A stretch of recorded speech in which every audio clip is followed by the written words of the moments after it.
The following program was produced by an independent community producer. The opinions expressed do not necessarily reflect those of the ECAT staff or board of directors.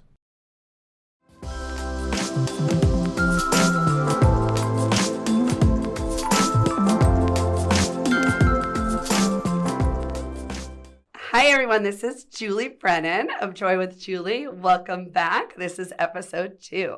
Today we have Erik Maltby with us. What's up, Erik? How are you? Hey, Julie. Hey. Thanks for having me. Oh my God, guys, doesn't he have the sexiest voice? He's meant to be on the radio or TV. Okay, so Joy with Julie is about joy, optimism, and you.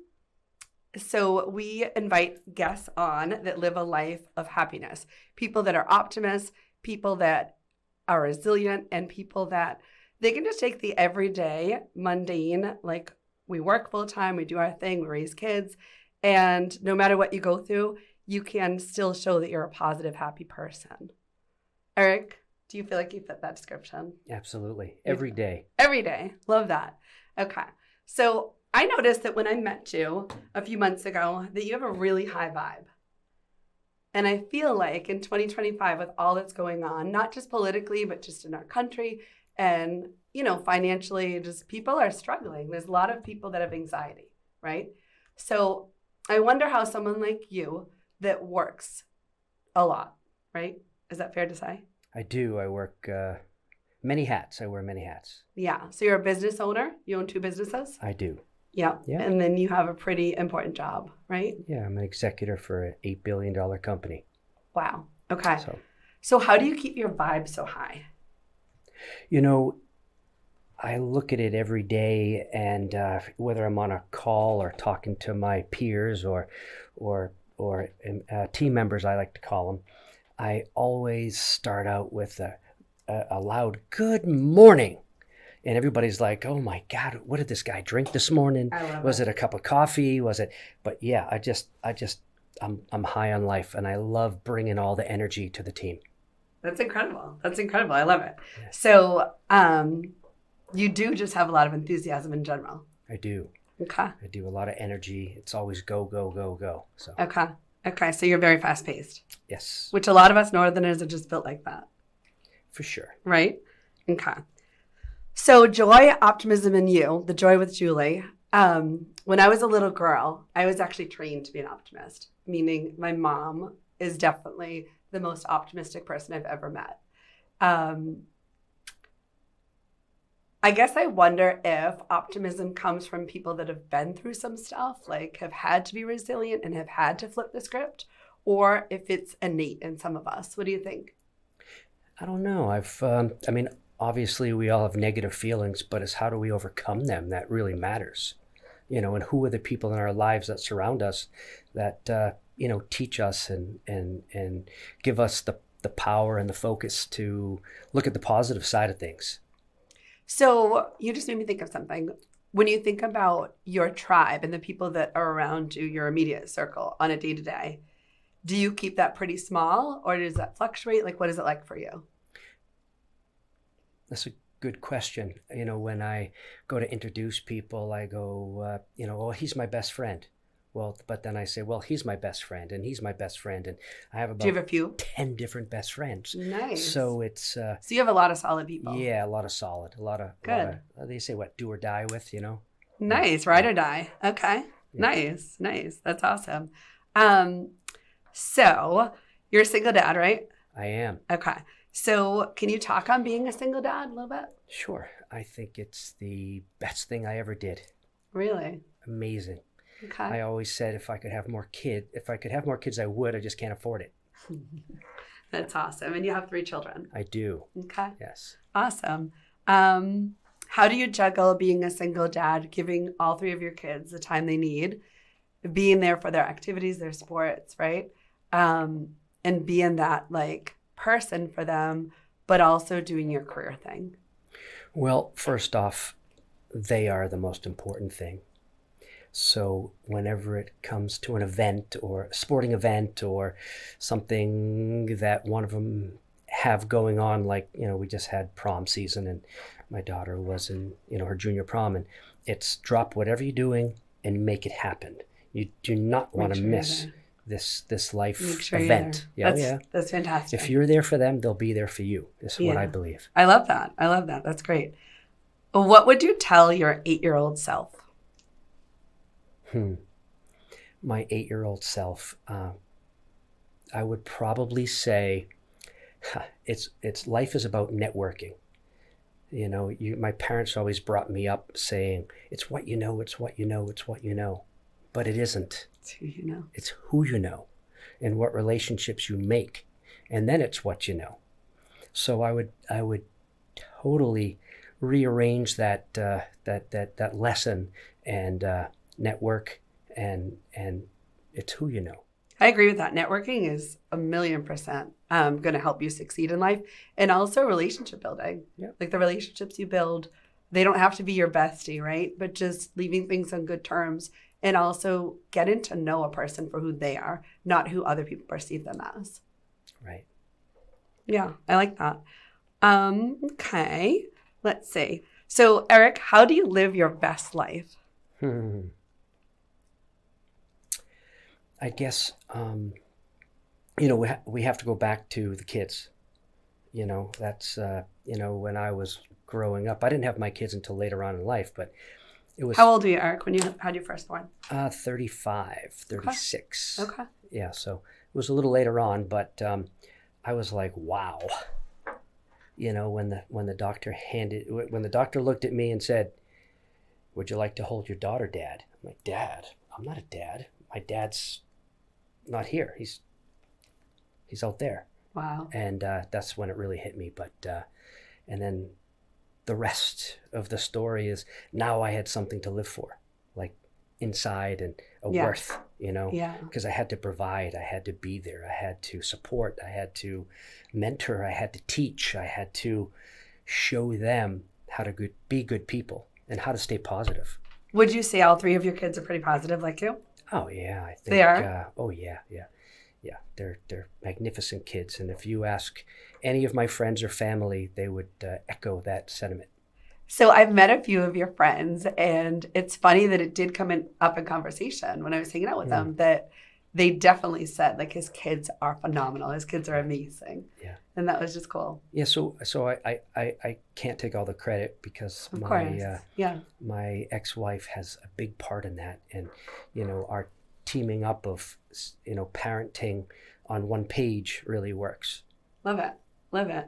Oh, so speaking of that, so since you're divorced, thinking back to when you did get divorced, there's lots of people out there thinking about doing it or going through it right now, or maybe they've just finished, and it is a process. It is definitely a process. I'm going through it myself right now. So do you have any bit of advice for someone that is going through a divorce? I have a whole lot of advice. Tell us your best. Well, I'll tell you, it seems like the worst time of your life. Everything's ending, and there's so much pressure, and there's so much out there, legally, and what you have to go through with the courts, and sitting across the table and trying to negotiate. And what it's all about is getting to that settlement agreement. That's all it's about. So and the finish line, right? That's where it starts and ends. You get the settlement agreement, you get through the process, and trust me, I thought it wasn't ever going to get better. Mm-hmm. I'm like, oh my God. And people told me, they said, they gave me advice, and did I listen to them? Sometimes, but my recommendation is if you have to go through it, don't worry. There's positive that comes out of it. My ex and I were at each other's throats, and at the end of it, now we're best friends. We manage the kids together. We call each other. We talk to each other. We come up with plans for the children. If it's her weekend and she needs me to take them, or vice versa, or if she's going away, or I just took care of her cat for 2 weeks while they were in Cancun. So we do things back and forth, but it's one voice. It's the kids they know better to play she against me, or vice versa, because they know we talk, they know we're on the same page, they know we support each other, and they know that they're not going to get anything over on us. I feel like that's really solid advice, because then you do have kids that grow up to be really respectful humans. And that's what we want at the end of the day, right? To have our kids be happy, good citizens, and like do something, right? And be better than us. That's right. Yeah. That's right. That's great. That's great. So thinking about living a life of joy and happiness, on the flip side, right? Sometimes we get angry, sometimes we're just down. Do you have like some thoughts for people, since you live your life full of joy every single day? So if you're not that person, that has a mindset like you and I, then what do you think you might be able to tell someone so that they could maybe flip the script? Well, it's all about your mental state, right? And what you think about. Never go to bed mad. Never go to bed angry. It's and we teach our kids this. Always, if you listen to a conversation with me and my kids or my family, at the end of the conversation, it's, I love you. And there's always I love you back. And because you never know if you're going to see them the next time or if you're going to talk to them, but you need to share and express the love for each other. And that's what we do. And anybody that listens to the conversation or hears on the speaker in the car or whatever is like, wow, what just happened there? But that's just the way we live our lives. That is so deep. Yeah. Wow. I don't think I've ever heard someone tell me that. Yeah. So when you were growing up, did your dad say I love you? Well, yes, but he's English, so the English are a bit snobby with their emotions.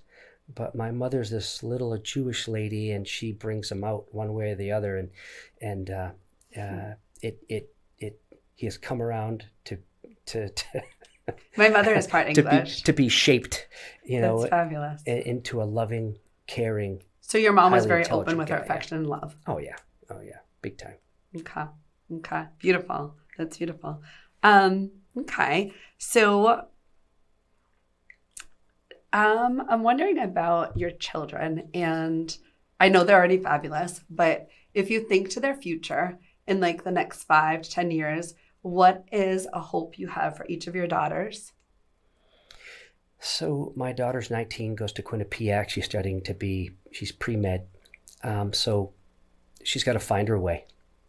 Whatever takes her there, whatever, road she travels for, to become a doctor or a physician's assistant or what have you.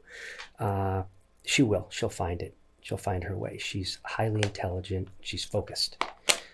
Is she like you? Is she very driven and very driven, high achieving? Very driven, high achieving, 4.0. I mean, it's incredible. So she does very well. The 16-year-old, she just became the captain of her cheerleading squad. Wow! So she will be next year the captain, but she's just like her mother, full steam ahead. Pedal to the metal, nothing's going to stop her, and she's just full of life.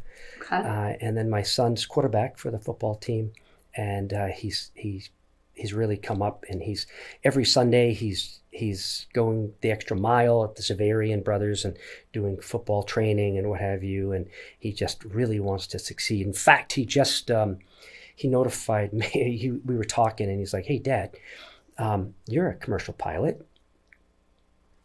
Maybe I should be a commercial pilot." No way. And I said, "You really want to fly? You really want to do that?" I thought it was cool when I was a kid. That's what I wanted to do. It's just boring. But so what did I do?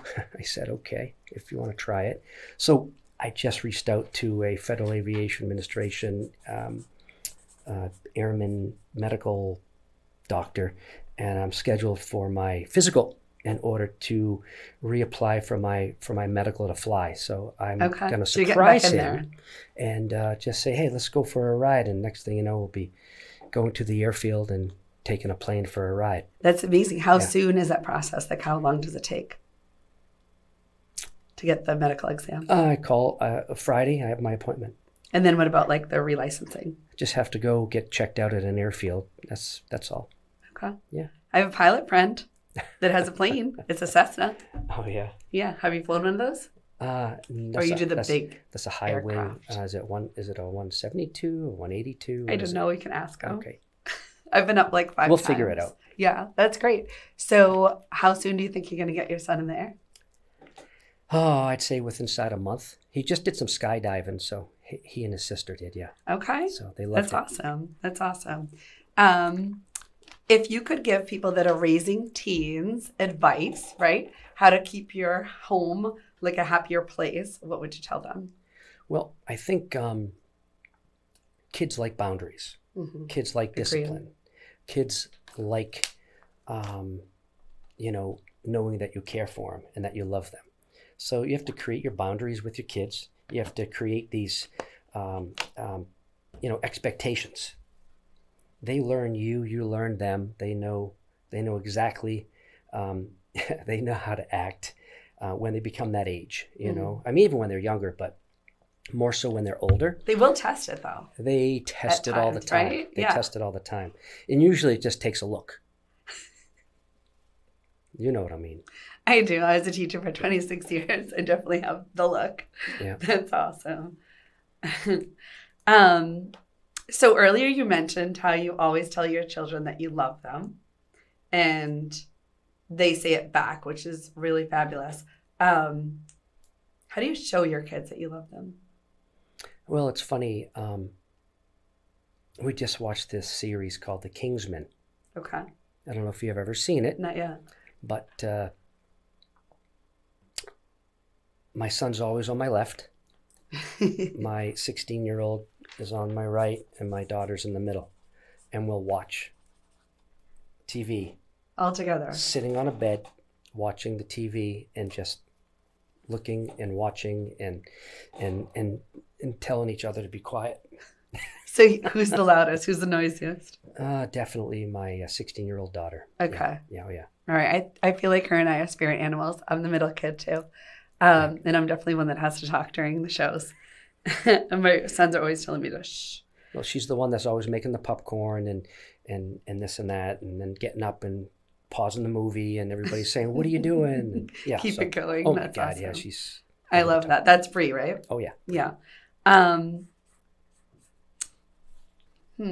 So you said earlier, don't go to bed mad, right? You said don't go to bed angry. Yeah. So the other night, I was definitely feeling all the feels. And for me, it felt very uncomfortable because I was feeling vulnerable, and that person wasn't there at my house, right? So my kids were already in bed, and I just reached out to a friend, and right away, within 2 minutes, I feel like my nervous system just like released. Oh yeah. And she just got it. So I don't know if like I was just connected to the right person. I thought of her, and I was so grateful that when I reached out to her, she was just like, my friend, I know that you're doing a lot, and I also know you're going through a lot. And by the end of our conversation, and it was just on Messenger, it wasn't like a phone call, but I felt so much better, and I slept solid. So I think you're definitely onto something. I don't think I've really thought about that except for when I was married, that like it doesn't feel good to like turn on the other side and be mad at him, and go to bed. But I think just in general, having those negative feelings before you go to bed isn't a good idea. So what do you do for that? Well, I think you hit the nail on the head. You have to call that person on the phone. Yeah, guys do it too. We call each other. And, you do? Oh, we complain and moan and groan and to each other. And then it's funny because I have this one friend who'll probably send me a meme like just something funny. Something funny with we had something happen and he sent me a meme and I was laying in bed going, I can't believe that happened. And next thing you know, this meme comes across and I look at it and it says, wow. It was Anchorman, and it says, wow, that escalated fast. Like, put me all at ease. And I'm like, what? And I started laughing. And then I said, okay, now I'm ready to go to bed. I love it. Yeah. So sometimes it just takes someone reaching out, something funny, something silly, and just like, yep. Yeah. And I think a lot of people don't take that time to just kind of just sit, right? Like just sit in quiet sometimes, reflect, but also just like rewrite the script. Yeah. You don't have to stay in a negative space. Yeah, it's easy to be negative. It is. I mean, if It the you know, we always said, even in business, it's easy to say why something's not going to work, but do some work and think about how you can make it work, how you can solve a problem, how do you stay positive, how do you raise the expectation and your team members' excitement about something. That's on you. You know, you're your own team. I love that. So the bracelet I'm wearing today says, "Enthusiasm moves the world." Would you agree? It does. So I love it. So keeping your vibe high, doing what you need to do, which is your life's purpose, but also juggling your 3 kids. I think my favorite part of what you said today was the movie time with your kids, how you show them that you love them and that each of them has their spot, right? So your oldest is in the middle. Yeah. You've got your boy here, your girl there, and they all have their special place, you know, in your life and with you. That's amazing. Is there anything that you want to ask me about living a life of joy or just in general? What do you think, Erik? Well, everybody finds their joy in something. So what do you find joy in? Ooh. Several things. So definitely my kids. I have a just turned 18-year-old and an almost 15-year-old, 2 boys. Anytime I get with them is my best time. And I truly mean that. Their dad died 15 years ago when my oldest was 3 and I was pregnant with my youngest. And definitely thought he was my person for life. Unexpected loss. And then I had to figure out how to raise 2 babies without their dad. So I think I was 34 when that happened. And I think I have a very different perspective on life and living life than most, because when you go through losing your closest person, you know, there's so many things that people waste time on that I don't have to do that. So it's almost like my brain went from age 34 to 74 because it wasn't the typical time to lose your spouse, right? So I appreciate the little things. I don't care about money. I do care about success and doing well and leaving a legacy. But very much for me, what gives me joy is the relationships I build.